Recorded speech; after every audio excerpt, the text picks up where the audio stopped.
morning from New York. I'm Chris Hayes, here with my colleague Richard Kim from TheNation.com, Goldie Taylor from our sister website, TheGrio.com, Michael Hastings from BuzzFeed, and Michael Moynihan from Newsweek and The Daily Beast. We are discussing Thursday night's vice presidential debate between Paul Ryan and Joe Biden, specifically the foreign policy sections of it, which I thought was very illuminating. There was a lot of atmospherics, there was a lot of stylistic critique offered by Paul Ryan, but very little substantive critique, as far as I can tell, when you bore down and when you got into the follow-up questions. You made a point about essentially Paul Ryan endorsing the Afghanistan strategy. Yes, Paul Ryan said that President Obama's Afghanistan surge was a huge success, right? Now, that's problematic for two reasons. A, you have a candidate going on saying, the centerpiece foreign policy initiative of your opponent was a huge success. B, it wasn't a huge success. So on both grounds, he was off base. And this to me strikes at something very deep about the politics of foreign policy, which is that the nation is war weary. You see, and one thing I think is positive, sounds weird to say, but one thing I think is progress in a certain way is that we've become much less enthusiastic about the possibility of military intervention being a solution to foreign policy problems. And you saw Ryan have to constantly say, no, we don't want war. No one wants war. No one wants war. That was the sort of... Right. So that, I think, is progress in terms of how the American public opinion posture is. And yet, at the same time, the Republican Party has a huge political opening to be essentially more of an anti-war party. Because I think a lot of their base is there. I mean, the American public wants us out of Afghanistan, and yet they continue to be completely captured by the neoconservative kind of brain trust within the party that won't let them take that position. I think there's a bit of a split on the sort of realist neocon stuff, and there was a piece in the Washington Post the other day about the Romney camp taking advice from both sides, and you could maybe see this in the sort of confused nature of the foreign policy. But on the debate, the sort of, again, the vagueness of it, the saying, well, you agree in 2014 and we do too, but, and then there's that sort of, it's very, very difficult for the Romney campaign that desperately wants to say we are not like this other guy who you don't like very much. Right. But we are. Right. I mean, on the Afghanistan timeline, same thing. I mean, look, there is the issue of how many troops remain after 2014, 15,000, 10,000, what their capabilities and what their duties will be. Iran, for instance. It's like, well, I mean, Joe Biden and Barack Obama have said that we will not allow Iran to get a nuclear weapon. They disagree on where this is and where the intelligence is on this. But look, I mean, if you want Paul Ryan to be specific about this, well, what will you do? Will you go to war? And that's, Biden's hectoring him. It's like, I think there's an opportunity for sort of the left of the Democratic Party to say the same thing to Joe Biden. Yeah, right. When we say that we will not allow it either, well, what will you do? Right. That's right. So, I mean, there's so many parallels between these. I mean, in some ways, right. In some ways, I thought, the foreign policy discussion, what's interesting to me is that I think the Republican Party, rhetorically, at least, of foreign policy, has moved to the left a little bit. They're less so explicitly militaristic. I mean, they're still quite.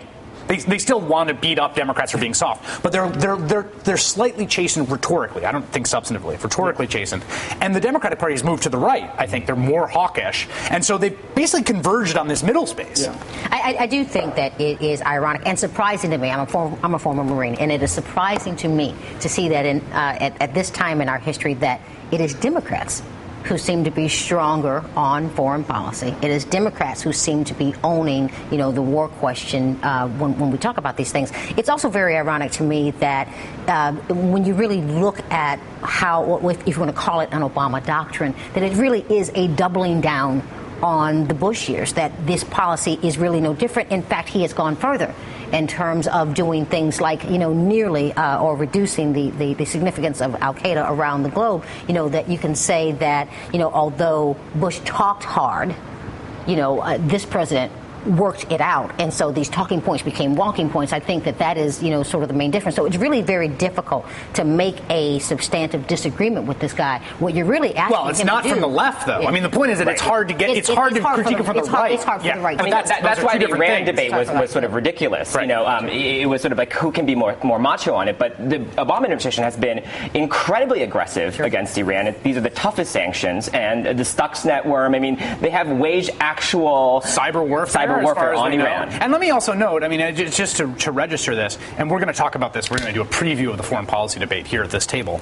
You know, I just want to put in people's mind, it's a really open question how morally justifiable the sanction regime in Iran is right now. Absolutely. I mean, we should really talk about, if the sanctions constrain more, who are they hurting? They're going to hurt average Iranian citizens who we say and we should be in solidarity with. And the question about both from a moral perspective, how much pain can we squeeze out of the Iranian people for a government that we all acknowledge they haven't really chosen, and whether that's going to be effective. Those are big open questions not being asked right now. Look, that's a very, very important point, and it's a level of nuance that you're not going to get in debate, unfortunately. Right. The thing that when we're talking about the sanctions thing, well, I agree with the sanctions. The sanctions are crippling. Well, yeah, it's fantastic. Right. And the first thing I'm starting to think of is 1998 and this famous Madeleine Albright interview on 60 Minutes in the complaint of what the sanctions did to Iraqi people. Yeah. And, you know, and if you are framing the debate as if, you know, after 9/11, I think it was Nicholas Kristof who wrote a piece in the New York Times, and he said, you know, if you want to find a very pro-American country in the region, go to Iran. Yeah. That might surprise you. And it's very true, I think. It's very true, I think. And if this is having that effect on the Iranian people,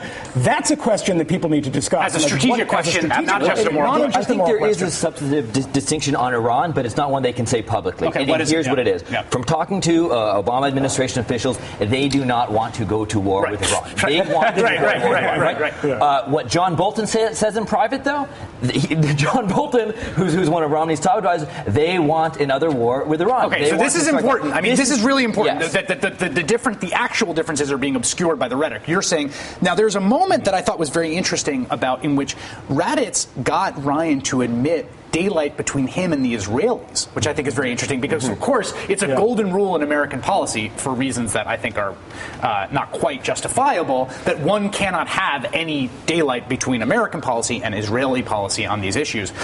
They're talking about the timeline for an acquisition of a weapon on the part of Iran. Take a look. You both saw Benjamin Netanyahu hold up that picture of a bomb with a red line and talking about the red line being in spring. So can you solve this if the Romney-Ryan ticket is elected? Can you solve this in 2 months before spring and avoid nuclear? We can debate the timeline. We can debate the timeline, whether it's that short of time or longer. I agree that it's probably longer. That was an interesting moment. I didn't get a lot of pickup, but basically he's saying that Netanyahu's wrong, that Netanyahu's exaggerating the threat of the timeline. And there was this bizarre back and forth, right, about who is closer to Bibi Netanyahu. I mean, friend of 39 years. Yeah, Joe Biden's basically like, Bibi. are you kidding? The guy and I sit in the sauna together. You know what I mean? I've held his hair while he puked. I mean, what are you talking about, Bibi Netanyahu? We got as close as it is. What Ryan is doing there, and this is a shift actually in the Romney-Ryan campaign, they've started to use the word capability for the threshold for Iran, right? And that's a very ambiguous standard. They're not saying have nuclear weapons. They're saying the capability to produce nuclear weapons. And everyone should be really clear on this because, again, this is one of these things where there is a policy difference. It's being obscured by the rhetoric. Mm-hmm. The debate right now, the debate largely between the Obama administration and Netanyahu's folks, as far as I can understand, as I follow this, is the question of, is the red line a weapon or is the red line a capability? Sure. And a capability is before actually having a weapon and much more hazily defined. Is that more or less the... That's my understanding. And there's a broader sense of whether would an Obama administration support Israel if they want to go in versus a Romney administration? Who would be more supportive? I think that is a real debate and a real question that people are asking. I think if there really is one to attack, Obama probably would go along with it in the end anyway, but that's just my thought. The intractability of Syria was another issue that was on the table. And I think the reason that is so... I thought that was an interesting exchange is because, again, they want to critique what the administration is doing in Syria. They want to say you're standing by while people are being killed, and they are essentially doing that. I mean, there's been some diplomatic efforts. But basically the world is watching people be slaughtered. Mm-hmm. And that also, I think, again, I'm not a foreign policy expert, my understanding is that that's probably the best policy as well. I mean, there's diplomatic things we can do, and I think it's incredibly difficult to come out and say that because it is so horrifying what Assad is doing. And that's why that was such a bizarre and sort of tortured exchange. And that's why Paul Ryan kept saying, you called him a reformer, as if that was the entirety of the critique of the Syria policy. The question is, what are you going to do? Him a reformer. It was a bipartisan consensus that Assad was sort of coming back. Vogue magazine. Yeah. what poll are they on politically? I don't know. Anna Wintour, she's very. But what did you think of the Syria exchange? The Syria exchange was interesting because, I mean, you basically have Paul Ryan saying to the administration that, we would like to provide weapons to the rebels. Who these rebels are, we don't know.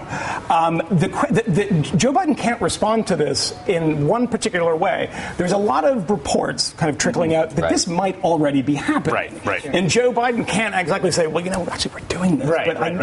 In a kind of stage whisper. But, the policy, it is very, very difficult to see this sort of bloodshed, to watch this Frontline documentary.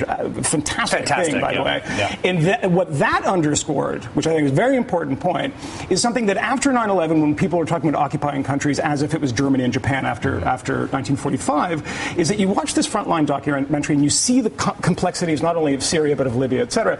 Not only do we not know who these fighters are, but we understand, and everyone acknowledges this, it's about how big this is, that Salafists are coming in and they're fighting with sort of more democratic reformers. Yes. And so is there somebody that has a booth with, AK-47s on it, and they say, well, tell me about your ideology. Right. And if you don't meet the test, you don't get this gun. That doesn't happen, and that's going to be hugely problematic. And I think one of the other things we're seeing in Syria right now, which again is incredibly messy and complicated, there's been some great reporting on it, is the fact that the power vacuum and the transition that we're seeing across the Middle East, but particularly right now in Syria, does create opportunity for jihadis and Salafists to gain power and to organize. And I think that brings us to the other hotspot where this has happened and where it's happened with devastating consequences for Americans serving abroad, which is Libya. We're going to talk about that. Richard Kim, my colleague at TheNation.com, thanks for joining us this morning. Thank you. Always great to have you. The evolving story of what happened in Libya, coming up next.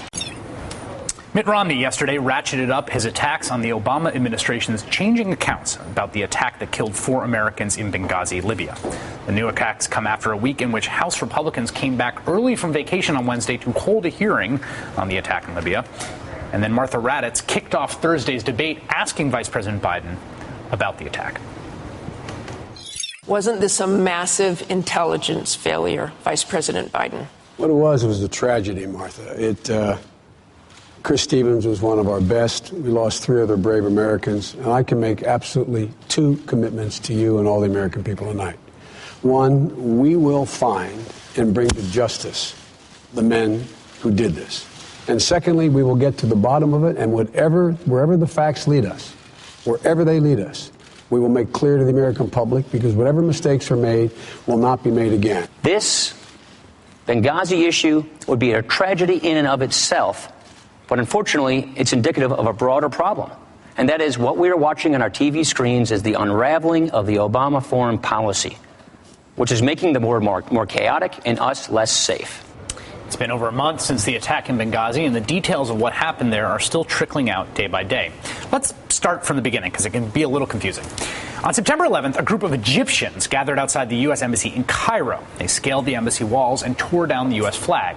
That protest was in response to a 14-minute YouTube trailer for a film now infamously known called Innocence of Muslims. Hours later, it was reported that the U.S. consulate in Benghazi had also been attacked.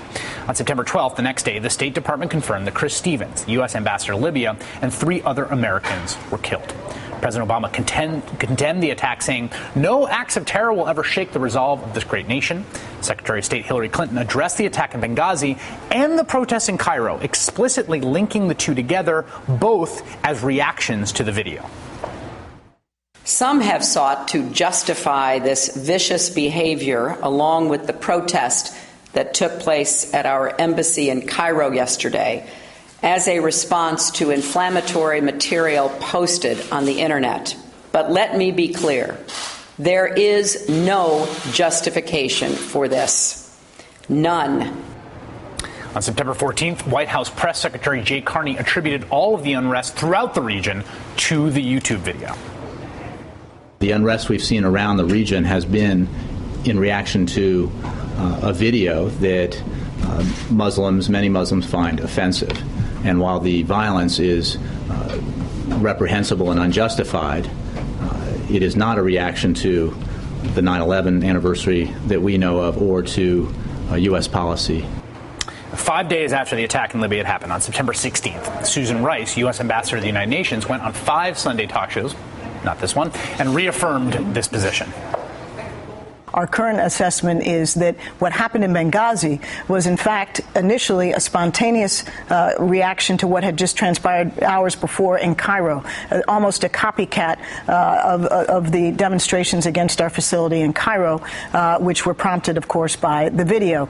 Now, 3 days later, on September 19th, a number of administration officials began to describe the attack in Benghazi as a terrorist attack. By September 27th, Defense Secretary Leon Panetta said it had become clear the attack was planned.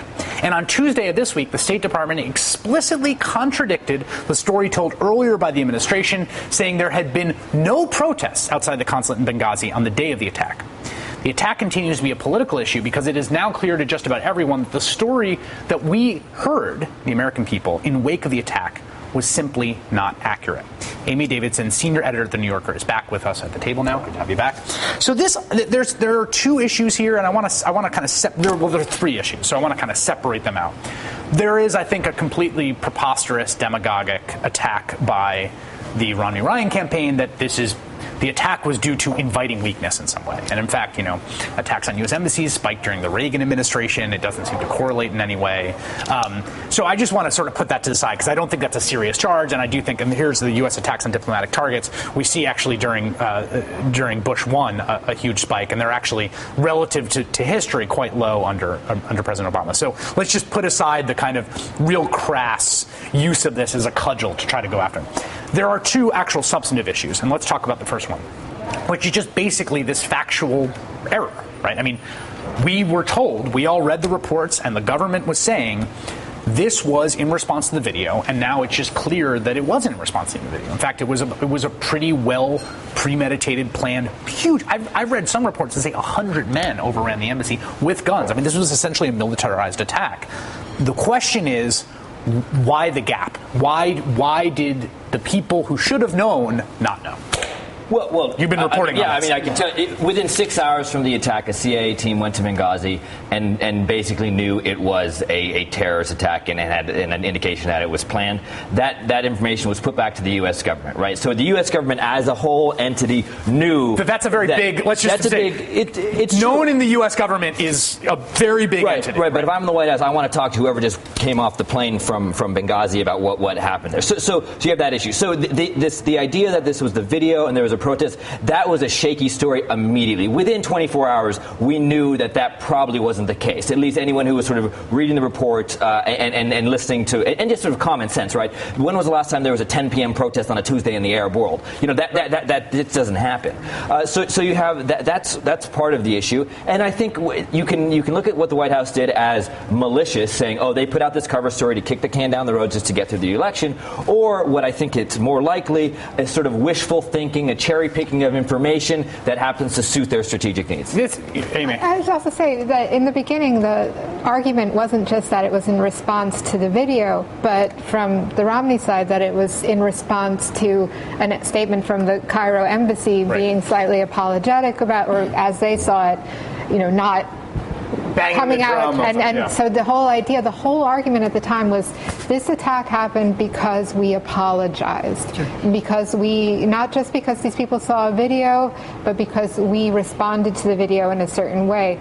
So I wonder a little bit what's happened to that. That's been thrown overboard. It's been overtaken for good reasons, too. Right. I mean, the Romney administration is not, the Romney administration, the Romney campaign is not being debriefed or shouldn't have access to people debriefing them on this. And if you look at this timeline, and Michael's been doing some amazing stuff on this, as has been my colleague and friend Eli Lake, who's just really killing this story. And he's out there at the very beginning showing that, within, as Michael says, within a day, and then, we have people debriefing the State Department in person coming back from Libya, and they're still going out there after this and saying that it's because of the video. I mean, this timeline here is not good for them. Hold on one second. I want to hear more about that from you, Goldie. I want you to weigh in on this. I want to talk about this sort of funding question, and then this really broad, this really important question, which is the deep thing here, is that there are trade-offs between security for diplomatic staff and their ability to do effective diplomacy. And when we kind of boil this down to its essence as a policy choice, that's where I think we end up. We're going to talk to someone who served in the Foreign Service, has some views on this right after we take this break.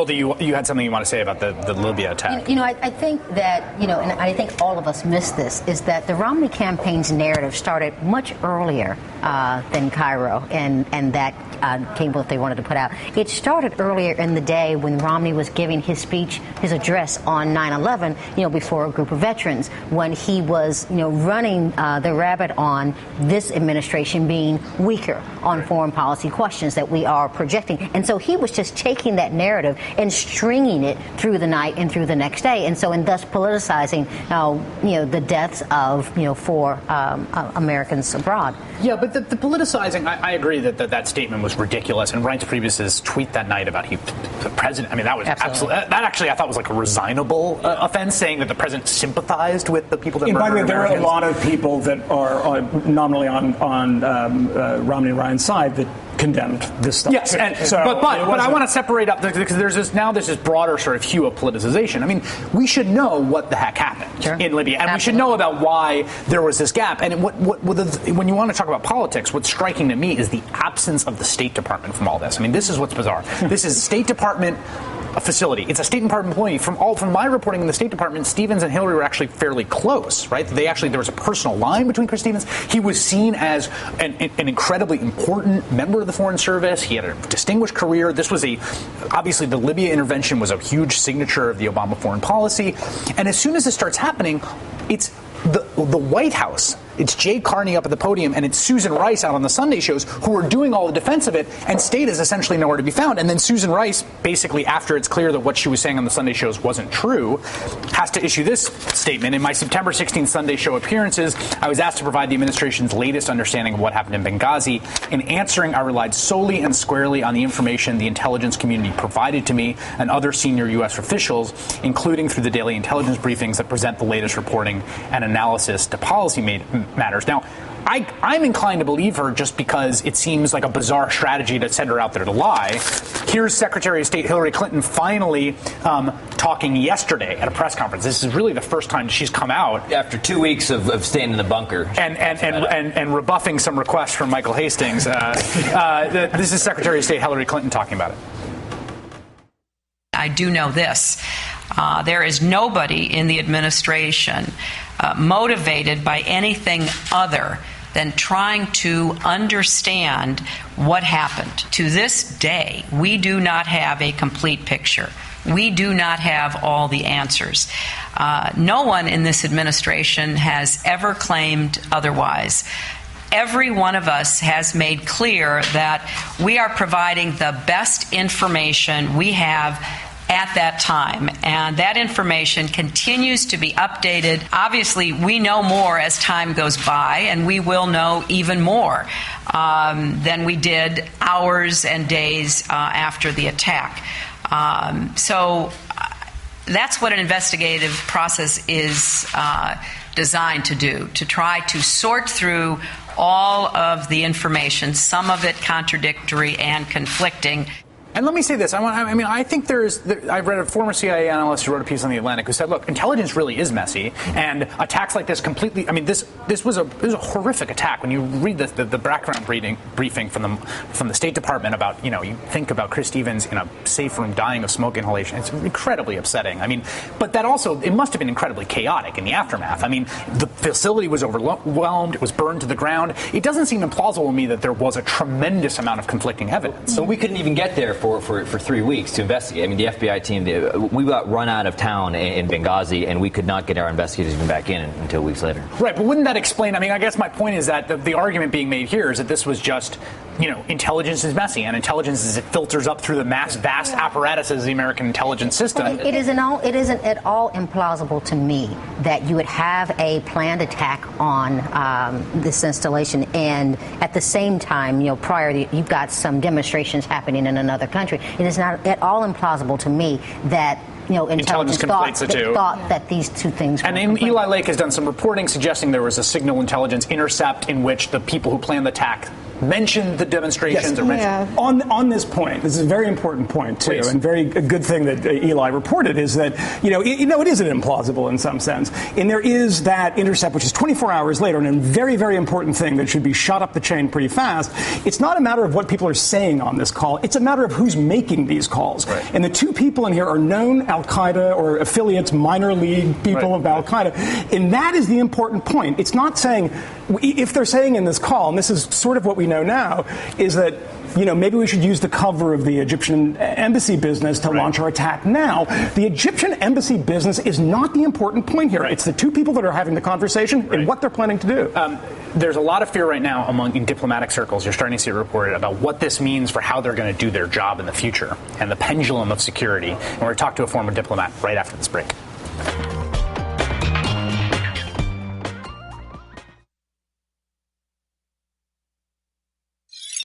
I want to bring in Daniel Surwer, a professor at the School of Advanced International Studies at Johns Hopkins University, a scholar at the Middle East Institute. He served the State Department under Bill Clinton as special envoy for the Bosnian Federation. He also writes at the blog peacefair.net. Daniel, you wrote about this, and there was a really good piece of reporting from Josh Hirsch at the Huffington Post talking to some diplomats who were talking about their fear that in the wake of this, what we're going to see is increased security, increased barricading of American embassies, and that the increased security comes at the cost of doing effective diplomacy. How have you experienced that as a diplomat yourself? How have you experienced that trade-off on the ground?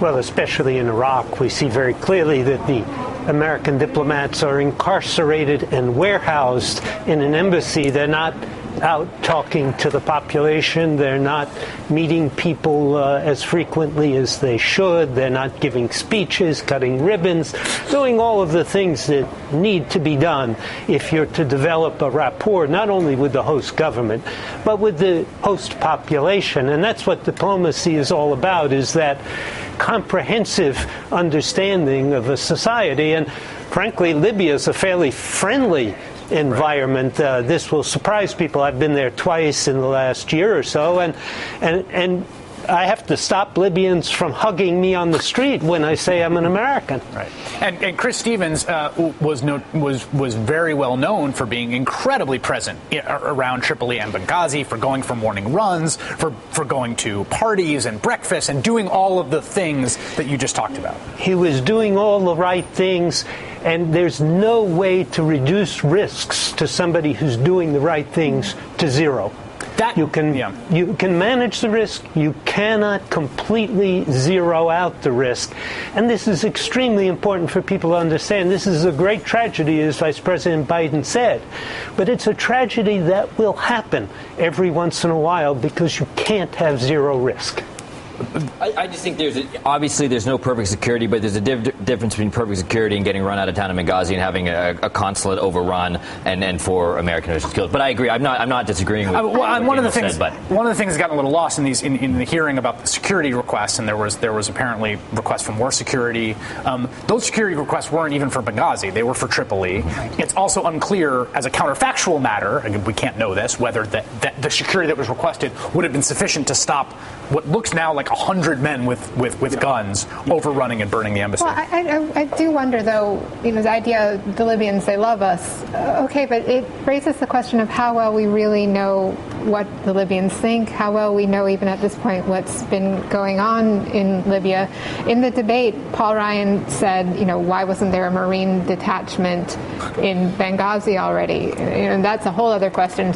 Are they arguing that we should be sending in troops? But one reason we didn't is that the Obama administration had sort of presented this as a done job, and one that you didn't need to even invoke the War Powers Act for, which you would have had to do with troops in some way. And it's... Daniel, I'm curious. The idea of Marine Guards is completely out of the question. Marine Guards are trained and equipped to protect the information inside an embassy or consulate. They are not trained and equipped for personal protection.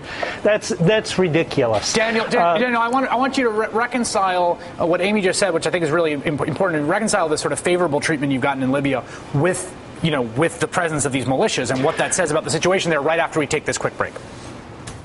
Daniel Surwer, who served in the State Department under President Bill Clinton, you've been to Libya twice. You talked about the enthusiasm, and I have friends who've gone to Libya and who were there actually during the revolution who say the same thing. And my question is, how do we reconcile that with the fact that there seems to be a very well organized armed jihadis that were able to pull off this attack? Well, you can have 99% of the population with you, right, and the 1% of the population that isn't can kill your ambassador. Yes, exactly. Chris Stevens met that morning with a Libyan professor whom I had met with on the day of the elections in July, and he gave me quite a detailed account of the radical forces that existed in the Benghazi region. I'm sure he had that same conversation with Chris Stevens that morning. People were aware of this radical presence. It mounted a much bigger attack than people expected. But I think you have to understand that the militias, which are often referred to as the problem, are also part of the solution. The guys guarding the embassy, yes, unfortunately without guns because we didn't trust them yet enough to have guns, were militia forces from the February 17th Brigade, which is what protected the elections in Benghazi as well.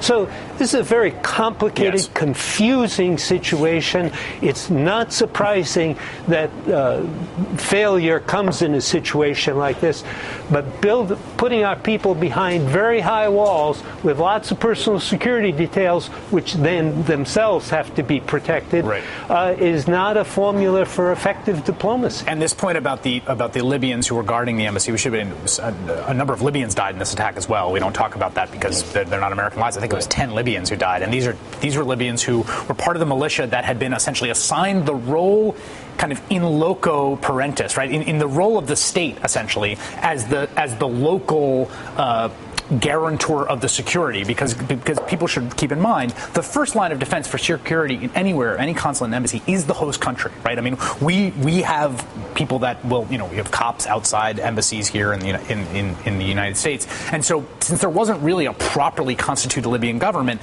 the role was given to the militia, which were also overrun. Right. I mean, look, big picture, there's a cost to these interventions, and the cost is always high, and it's always unpredictable, and you don't know when it's going to rear its ugly head. In terms of if one is responsible for protecting people within a facility, I've been in that position, having been in bureaus, in charge of bureaus. And we had one incident in Baghdad where there was actually a sticky bomb outside the bureau. We raised the red alarm, kind of red flags about it, and then 3 weeks later, the entire basic infrastructure was blown up. I mean, and that was the situation in Libya, where you had all these sorts of different security incidents. The State Department should have responded, despite any budgetary thing. When your guys in the field are saying we're under threat, you got to respond. And that might have been the Obama administration's main mistake from the beginning in Libya. It's presented as a simple story when it was a complicated. And that's not the White House. The president and vice president should not be being briefed on the specific details. Exactly. And when Joe Biden said we in the debate the other night, which Mitt Romney is now attacking for, he was we, me, and the president, which of course that request does not get to the president and the vice president of the United States. Daniel Surwer, professor at Johns Hopkins University, thank you so much for joining us and sharing your insight. You're welcome. So what do we know now that we didn't know last week? My answer is after this.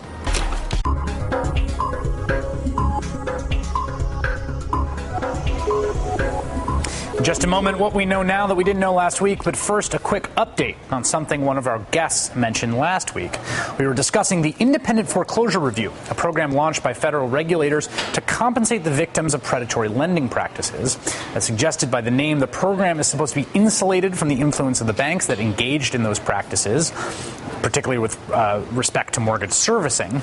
But a report by ProPublica this week suggests that, in fact, decisions about whether and how much to compensate victims are based in large part on work done by the banks themselves. As one current employee told ProPublica, final decisions made by the Independent Foreclosure Review are, quote, only a matter of double-checking the bank's work. We've got a link to the ProPublica report on our Tumblr, upwithchris.tumblr.com. So what do we know now that we didn't know last week? We now know that Mitt Romney doesn't know what he's talking about with respect to the deadly consequences of being uninsured. Trapped, as is his wont, between seemingly contradictory positions on health care, Romney reiterated his past endorsement of the current status quo of American health care, in which the uninsured frequently end up in emergency rooms, telling the Columbus Dispatch, quote, we don't have a setting across this country where if you don't have insurance, we just say to you, tough luck, you're going to have to die when you have a heart attack. No, you go to the hospital, you get treated, you get care, and it's paid for, either by charity, the government, or by the hospital. We don't have people that become ill who die in their apartment because they don't have insurance. We know back as governor of Massachusetts, this was precisely the kind of high-cost and haphazard care that Romney Care was designed to avoid. And we also know it just flat isn't true that no one in America dies from being uninsured. In fact, a 2009 study from Harvard found that nearly 45,000 deaths each year are tied to the lack of insurance.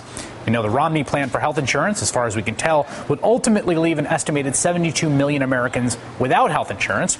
We know that if Romney is elected, the Affordable Care Act will almost certainly not survive. We know there are lives on the line in this election.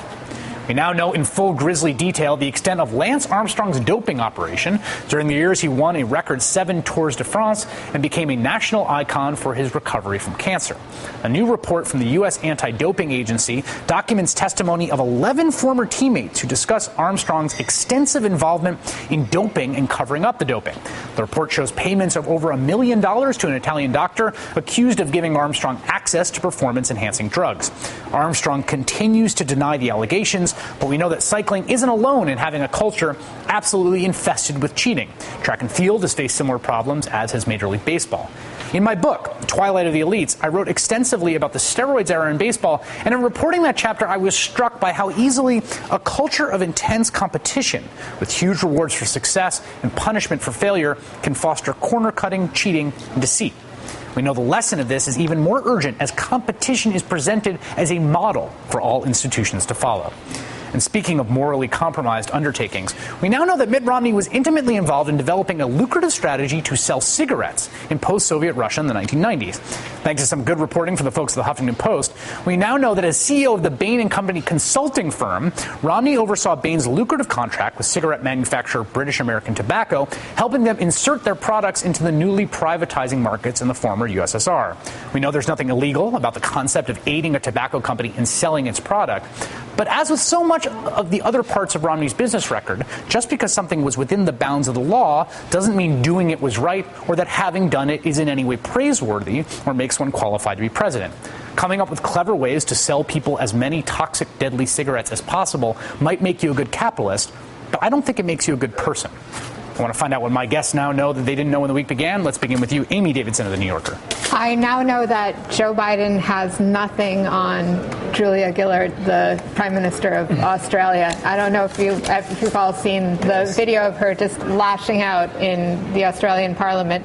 But what I also know is that that was strangely effective, that there did need to be a conversation in Australia about misogyny and sexism. Yeah, explain the context of She basically... A member of her party got caught sending lewd texts to somebody who worked for him. He had previously been in the other party. He was sort of a swing vote in the coalition. The opposition leader, Tony Abbott, sort of got up and was very outraged about this and says he's got to be fired right away. He'd been a friend of Tony Abbott's before.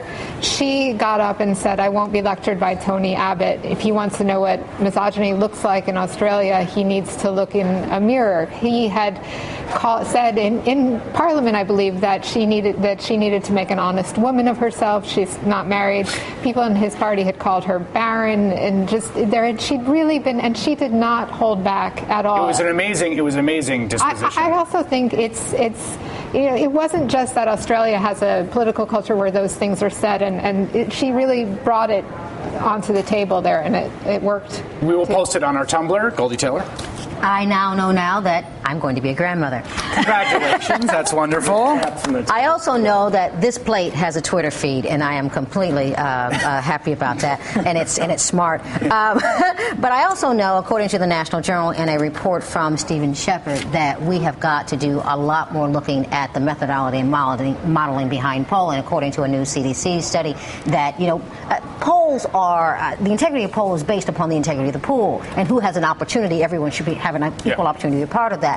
Well, this country, we are growing. I don't have a landline. I don't know how many people here have a landline. But if you don't have a landline, automated dialing to cell phones is illegal. So 2 out of 5, don't have the ability to even be polled. And so there's a real question. This is a great tease for tomorrow when we're going to talk about the history of polling. We're going to have Nate Silver here to talk about polling and what polling can and can't tell us, which I think is a really important distinction. Michael Hastings. I'm going to bring it back to Benghazi. To me, one of the most disturbing revelations this week was on Anderson Cooper's show when Anderson was interviewing the mother of one of the victims, Sean Smith, and she said that after the White House and after State promised her all this information about what happened to her son, they did not even bother to basically return her phone calls. I think that's disgraceful. I think it's unfortunate. I think it's a testament to how in these situations these bureaucracies try to CYA as much as they possibly can, even at the expense of other human beings. I mean, all they have to do, it's better just to sit down, take the risk, tell the family what's happening, even if they leak,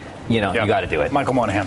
What I now know that I always suspected. How's that? Is that okay? Perfect. And I just want to say that this is not a pivot off of something that you said earlier, and I had this before, is that I now know that the Nobel Peace Prize Committee is full of, speaking of unelected people, 5 unelected nonsense Norwegian people that gave a nonsense prize to not a nonsense entity, but an undeserving entity that has not kept the peace for 50 years.